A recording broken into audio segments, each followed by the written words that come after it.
अस्सलाम वालेकुम वरहमतुल्लाहि वबरकातुहू। नई सुबह के साथ नाज़रीन हाज़िर खिदमत हूँ एक नई वीडियो के साथ। और उन तमाम दोस्तों का शुक्रिया अदा करता हूँ जो जिन्होंने मेरी पिछली तमाम वीडियोस पसंद की, मुझे कमेंट्स बॉक्स में जाके मेरी रहनुमाई की। नए दोस्तों के लिए खुश आमदीद जो आज पहली दफ़ा मेरी वीडियो देखते हैं, रिक्वेस्ट के मेरी वीडियो को पसंद करें और मेरे चैनल को सब्सक्राइब करें और बेल आइकन को लाजमी टच करें ताकि सारी मेरी वीडियो आप तक पहुंच सके। जनाब, आज मेरा मौजू तालीम पे मैं कोशिश करूंगा एक जो स्क्रिप्ट है मेरे पास उसकी जो है ना अपना वॉइस मैं आपको सुना सकूं। ये किसी आदमी दूसरे ये उस्ताद हैं तैयार किया, उसके आगे मैं पढ़ूंगा इंशाल्लाह। तो हमारी तालीम का क्या हाल है देखें। अल्लाह ताला ने क्यों 7 साल तक बच्चों को बिल्कुल बरी और ज़िम्मा करार दे दिया हर किस्म के गुनाह से। उसके बाद आस्ता आस्ता उसके बाद शुरू होता है 9 साल जाके उसे नमाज के बारे में कहा कि कहो तो 11 साल पे सख्ती करो। 7 साल तक तो बिल्कुल बच्चे को बिल्कुल यानी हर किस्म की पूछताछ से आज़ाद कर दिया गया। हम क्या करते हैं तो फिर ये तालीम हमारी आजकल के माएँ बहनें कोशिश करते हैं बच्चा पैदा ही स्कूल में हो, वहीं डिलीवरी होम हो, बच्चा पैदा करके उनके हवाले करके आज की खातून घर में आ जाए। क्योंकि आजकल उसे भी फेसबुक से फुर्सत नहीं मिलती, चैनल से फुर्सत नहीं मिलती, ड्रामा से फुर्सत नहीं मिलती। वो आजकल बच्चों की वो माएँ पुरानी होती थी। वाकई ये मैंने देखी बात कर रहा हूँ कि बच्चा अगर रात को छोटा बच्चा पेशाब कर देता था, माँ उसे उठा के सूखी जगह पे, हालांकि नीचे कोई जुल्ली बिछाती थी, ये नहीं कि उसी गीली जगह पे आपने, लेकिन फिर भी इस एहसास है कि थोड़ा सा गीलापन बच्चे को ना लग जाए, उसे ठंड लग जाए, उसे दूसरी जगह शिफ्ट कर दे, उसी जगह खुद लेट जाती थी। और माएँ उन बच्चों की तरबियत करती थी पल पल। और सबसे पहली बात यह है कि वो खुद माएँ जो है ना 5 वक्त की नमाज़ पढ़ती थी। और ये देखें, मैं ये देखी बातें करूँ कि मेरी भी 54 एज हो गई है। माँ मसल्ले पे बैठी होती थी, नमाज पढ़ती थी, तो बच्चा आके उसके पास कभी उसकी गोदी में बैठ जाता था, कभी उसके साथ बैठ के नमाज पढ़ना शुरू कर देता था। जैसे जैसे माँ वो फ़राइज़ अदा करती थी नमाज के, यानी रुकू सुजूद क़याम, बच्चा भी वैसे वैसे बच्चा या बच्ची वैसे ही करता था।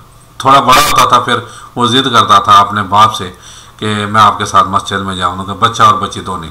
आजकल तो ना बाप नमाज पढ़े, बल्कि माँ भी अक्सर नमाज नहीं पढ़ती, ना माँ बाप नमाज पढ़े ना बच्चे जिद करें।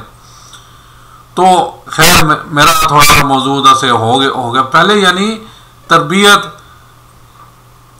माँ बाप की अच्छी हुई होती थी तो वो आगे औलाद की भी करते थे। अब सुने ये साहब क्या कह रहे हैं, फिर इसके बाद मैं जो है ना अपना आपको इस पे मजीद बताऊंगा हमारे साथ क्या खिलवाड़ हो रहा है। ये मुल्कों के हिसाब से देखें तो ब्रिटेन के अंदर, इंग्लैंड के अंदर 5 साल है एवरेज एज स्कूल भेजने की। ऑस्ट्रेलिया के अंदर 5.2 ईयर्स है एवरेज एज, और साउथ कोरिया के अंदर 6.6 ईयर्स है, और फिनलैंड के अंदर जिसको हम कहते हैं कि दुनिया का बेहतरीन एजुकेशन सिस्टम इनके पास है, वो 6.7 ईयर्स है। चाइना के अंदर भी 6.7 ईयर्स है, और सिंगापुर के अंदर भी 6.7 ईयर।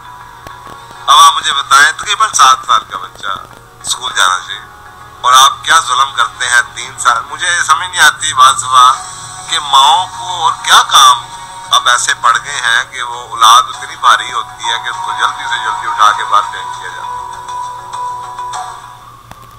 जी सुना आपने, एवरेज उम्र बताइए।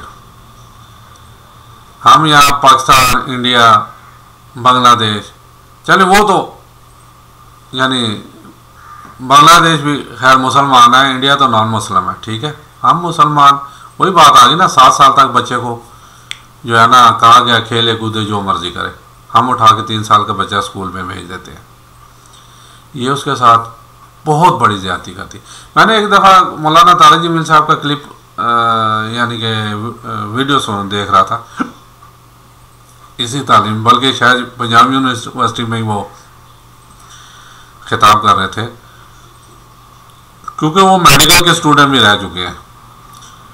उन्होंने फरमाया कि बच्चे के नशोनुमा के ख़ास खुलिये होते हैं जो दिमागी, जो 7 साल तक परवान चढ़ते हैं, 7 साल के 9 साल तक, यानी ये 2 ही चीज़ें हैं।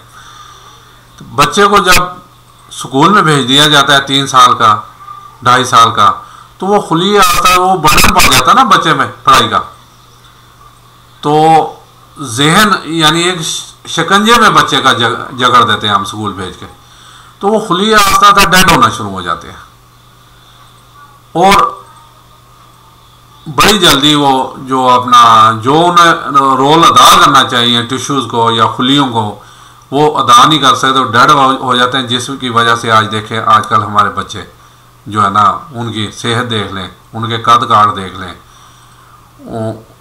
उनमें एक्टिवनेस है ही नहीं। वजह यही है कि हम उसे मतवातर, जो अल्लाह ताला ने तो कह दिया कि 7 साल तक बच्चे को जो है ना कुछ ना को, ठीक है, तो हम उसे उठा के स्कूल में भेज देते हैं। वो खुली एक्टिव नहीं हो पाते, वो पहले ही अपनी जो उन्होंने नशोनुमा करनी होती है बॉडी की, उससे पहले ही मर जाते हैं। फिर आजकल यही हाल होगा जो हमारे बच्चों का हो रहा है। इसलिए खुदारा मैं गवर्नमेंट से भी रिक्वेस्ट करूँगा, वैसे होना नहीं है क्योंकि यहाँ तो हर किस्म का माफिया है, ये तालीम का भी, एजुकेशन का भी एक बहुत बड़ा माफिया, अपनी बड़ी बड़ी एकेडमीज़ खोली हुई हैं, अपनी यूनिवर्सिटी प्राइवेट खोली हुई हैं, स्कूल खोले हुए हैं। वो कैसे बर्दाश्त करेंगे जिन प्राइवेट स्कूल में अब वो उन्होंने मतलब प्ले ग्रुप भी डाल दिया कि बच्चा यहीं आ जाइए, हम ही खिला लेंगे, आप साथ से लंच दे दें, फल दे दें और महीने की 12-14 हज़ार फीस भी रख दी, ठीक है, आप जाएं घर अयाशी करें, आप माँ को का आप ड्रामे देखें, आप फिल्में देखें, आप फेसबुक पे जो है अपना चैटिंग करें अपने दोस्तों से, अपने यारों से, और अब दोस्त भी जो है ना को हैं, यानी मर्द भी औरतें भी, अब कोई फ़र्क नहीं पड़ता। ये चीज़ इसीलिए हमारे माशरे का ये हाल हो। देखें नबी सल्लल्लाहु अलैहि वसल्लम ने, बात वही आ जाए, नबी सल्लल्लाहु अलैहि वसल्लम ने सहाबा कराम की पहले उन तरबियत की, सबसे ज़्यादा उन पर जो तवज्जो दी गई वो तरबियत पे की गई। हमारे तरक्की के अतबार तो सही माने में हज़रत उमर फारूक रज़ियल्लाहु ताला शुरू होते हैं ना, उन्होंने फिर साथ ये दूसरे काम शुरू नहीं, वरना हज़रत नबी सल्लल्लाहु अलैहि वसल्लम का ज़माना देख रहे हैं, हज़रत अबू बकर सिद्दीक़ रज़ियल्लाहु अन्हु ज़माना देख लें, तो वो ये किस्म का यानी जो तरबियत नबी सल्लल्लाहु अलैहि वसल्लम की उसे लेके आगे हज़रत अबू बकर सिद्दीक़, या उनके ज़माने में खैर वो जंगें भी थी जो नबी सल्लल्लाहु अलैहि वसल्लम बशारत कर गए थे, जी आप लोगों ने ये इलाके फतह करने हैं, ठीक है ना। हज़रत उमर फारूक रज़ियल्लाहु ताला अन्हु के ज़माने में ये साथ दुनियावी मामले यानी डाहनों का उन्हें कहा जाता है कि उन्होंने शुरू किया, और ये पनाह गाहें हज़रत उमर फारूक रज़ियल्लाहु ताला अन्हु ने शुरू किया, और बहुत से काम हैं जो उन्होंने शुरू की। फ़ौज का उन्होंने शुरू किया कि जी अम्मा आयशा से उन्होंने पूछवाया कि जी एक मर्द औरत के बगैर कितनी देर रह सकता, उन्होंने कहा जी 6 महीने, उन्होंने कहा जी 6 माह बाद फौजी लाजमी अपने घर आएगा। यानी बहुत से ऐसे काम हैं, अब तो एक काम ही नहीं हो रहा उसमें, तो बात तालीम की हो रही थी। तो खुदा ये छोड़ दें, ये ख़त्म करें हम मुसलमान। जब अल्लाह ताला ने कह दिया कि 7 साल तक बच्चे को छोड़ दो, उसकी सिर्फ घर पे तरबियत करो छोटी मोटी, तो फिर ये जो पखंडबाजी, मैं तो यही कहूँगा ये छोड़ दें। अगर हमने अपने मुल्क को तरक्की देनी है, अगर तरक्की नहीं देनी तो फिर जैसे चल रहे हम, आप अंदाज़ा लगाएं हम पीछे की तरफ ही जा रहे हैं। जितनी मर्जी के ऑक्सफोर्ड की और दूसरा कौन सा इदारा कैम्ब्रिज की किताबें पढ़ा लें, लेकिन कुछ भी नहीं हो रहा, बच्चे पीछे की तरफ जा रहे हैं। बच्चे का 80% जो है ना सिलेबस, वरना मुझे बैठ जाइए जितने भी इनके हैं बड़े बड़े तालीम के, मैं साबित करूँगा कि 80% आप सिलेबस गलत पढ़ा रहे हो। 80% अगर ये बीच में से निकाल दें, बाकी वही 20%। मैं सीधा फार्मूला दिया था कि अगर बच्चे को अपना 5 साल के लिए भी लगा लें, 5 साल के भी लगा लें, जिसमें अरबी ग्रामर, कुरान पाक नाज़ा और इंग्लिश लैंग्वेज क्लास और जमा तफरीक तकसीम सरफ, ये 4 ही आम बंदों को चाहिए होता है। एस की 6, माँ की 3, बाप की 4। मैं तो ये कहता हूँ कहाँ आम बंदों को ये फार्मूले ज़िंदगी में आते हैं। ज्योमेट्री कहाँ आम ज़िंदगी में जो है बंदे को आती है। कंप्यूटर के किताब लगा के उसे कर देते हैं फार्मूला। भाई उसे कंप्यूटर वैसे ही हर घर में मौजूद है। बच्चा जो है ना मोबाइल का कीड़ा आजकल ज़रूरत ही नहीं है उधर। बच्चियों के लिए खानादारी का वो पका के लाओ जी, वो टीचरें खाती हैं उधर, खा के जो मज़ेदार होता है वो खा पी के दूसरा बच्चियों को खिला के कहते हैं ठीक है जी ये बच्ची फर्स्ट आ गई। वो खुदा के बंदो, ये काम माँ का है, ये घर में है, या फिर ये खानादारी का करना ही है। आप एक पूरा का पूरा चैप्टर अलग जो बच्ची करना चाहिए 8वीं के बाद या 10वीं के बाद, उसका पूरा का पूरा इस तरफ एक कोर्स होना चाहिए। जैसे 10वीं के बाद होगा भी लाजमी ये कुकिंग का, और है सिखाते हैं। आम बच्चियां घर से सीख जाती हैं सारा कुछ, बाहर किसी चीज़ की ज़रूरत नहीं है। ये सिर्फ बात हुई है पखंडबाजी है। हमारा 2.5 साल 3 साल का बच्चा स्कूल में भेज के हम ज़ाया कर रहे हैं, बच्ची हो या बच्चा हो।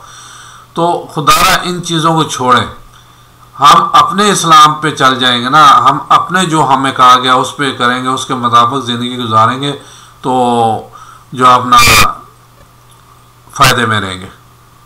नहीं गुजारेंगे तो फिर हमारा अल्लाह ही हाफ़िज़ है। जो हमारे साथ हो रहा है, हम दुनिया में ज़लील हो रहे हैं, और अगर ऐसे ही हमारे रवेंगे तो आगे भी बहुत मुमकिन है कि ज़लील ही हो, क्योंकि हमने बाबों को पकड़ा हुआ है। हमने कुरान पाक को तो पकड़ा ही नहीं, हदीस मुबारका पढ़ी ही नहीं, ना पढ़ना चाहते हैं। मैं अक्सर एक बात यहाँ करता था, यहाँ रह के करता था, हमने कुरान पाक को अपने से इतना ऊंचा देखे ना, घर में तकरीबन वो दरवाजे के ऊपर बड़ा उसे लपेट लपाट के रखा होता है, कहीं हमारी गलती से नज़र ही ना पड़ जाए, हमारे दिल में आ ही ना जाए कि यार इसे पढ़ भी लें। हमने इतना ऊंचा कर दिया और सऊदियों ने उसे पाँव में रोल दिया। दोनों चीज़ें गलत है। असल में कुरान पाक सॉरी से जो हकीकी इस्तिफादा किया है ना, वो नॉन मुस्लिम ने यूरोप में, उनके लेबॉर्ट्रियों में कुरान पाक की आयात पढ़ी हुई हैं, कुरान पाक के नुस्खे पढ़े हुए हैं, उससे वो रिसर्च कर रहे हैं, उससे वो फ़ायदा उठा रहे हैं। पहले 6 साइंसदान मुसलमान थे, क्या? क्योंकि वो उन्होंने हदीस और फ़िक़ह की तालीम हासिल की थी, इन बाबों की तालीम हासिल नहीं की थी। जो आजकल के मदरसे हैं ये तो सॉरी यही समझ लें कि जाना कराची है तो बैठ हम रावलपिंडी की गाड़ी में गए, या जाना रावलपिंडी की गाड़ी में, जाना रावलपिंडी और बैठ हम कराची की गाड़ी में गए। आजकल के मदरसे ये कर रहे हैं, क्योंकि हर किसी ने अपनी किताब निकाली हुई है कुरान पाक, और वो उलमा कहते हैं, ये मेरे दोस्त ही बताने लगे वाकई, आप चले जाएं इधर रायगढ़ में चले जाएं, अब शायद उन्होंने कुरान पाक रख लिया और बात तर्जमा, वरना वहाँ सिर्फ उनकी अपनी किताबें थी। उनसे पूछा गया तो उन्होंने कहा जी हमारे जो अमीर है उन्होंने मना किया कुरान पाक ना रखो, लोग भटक जाएंगे, तो बनाउज़ बिल्लाह। आप क्या कह सकते हैं आप, यानी कुरान पाक भटकने वाली किताब बन गई, क्योंकि असल में भटक क्या जाएंगे, उन्हें पता कि अगर इन्होंने तर्जमे के साथ पढ़ ली, अगर इस पे चल पड़े, इसके साथ ही कुरान पाक जो पढ़ेगा लाजमी वो हदीस मुबारक सही मुबारी और सही मुस्लिम पे भी आ जाएगा, पढ़ेगा तो वो हक की राह पे आ जाएगा। उसे पता चल जाएगा मेरा असल दीन कौन है, उसे पता चल जाएगा हुकूकुल्लाह क्या है और हुकूकुल बाद क्या है। फिर वो इन मौलवी खच्चों की नहीं मानेगा, उलमाए हक के वो पीछे लाजमी जाएगा, लेकिन मौलवी खच्चों से वो बहुत दूर हो, क्योंकि वो जब कोई ऐसी जाहलाना बात करने भी पड़ेंगे तो वो कुरान से हवाला देगा या हदीस से हवाला दे देगा। नहीं मौलवी साहब आप रहने दो, आप अपने काम पे लगे रहो, जो लगे हो दे के पकाओ खाओ ऐश करो। असल मेरे अल्लाह ने मेरे नबी को ये बताया, मेरे नबी ने सहाबा किराम को ये बताया, और सारा कुछ मौजूद है, एक एक चीज़ मौजूद है। लेकिन हम भी जो है ना ख्वाब खरगोश के मज़े ले रहे हैं। असल में मसला ये है, हम भी बेदार होना ही नहीं चाहते। हम तक ये जो है ना अपना ये चीज़ें पहुंच भी चुकी हैं, हम तक तालीमात पहुंच भी चुकी हैं, हम कोशिश ही नहीं करते इन्हें खोल के देखने की, इन्हें पढ़ने की, इन्हें समझने की। अल्लाह ताला दुआ है कि अल्लाह ताला हम सब को इन्हें पढ़ना, कुरान पाक को पढ़ना, कुरान पाक को समझना, उन और हदीस को पढ़ना, उनको समझना और इन तालीमात पर अमल करने की मुझे आपको तौफीक अता फरमाए, और इन मौलवी खच्चों से बचने की तौफीक अता फरमाए। इजाज़त चाहता हूँ। अस्सलाम वालेकुम व रहमतुल्लाहि व बरकातुहू।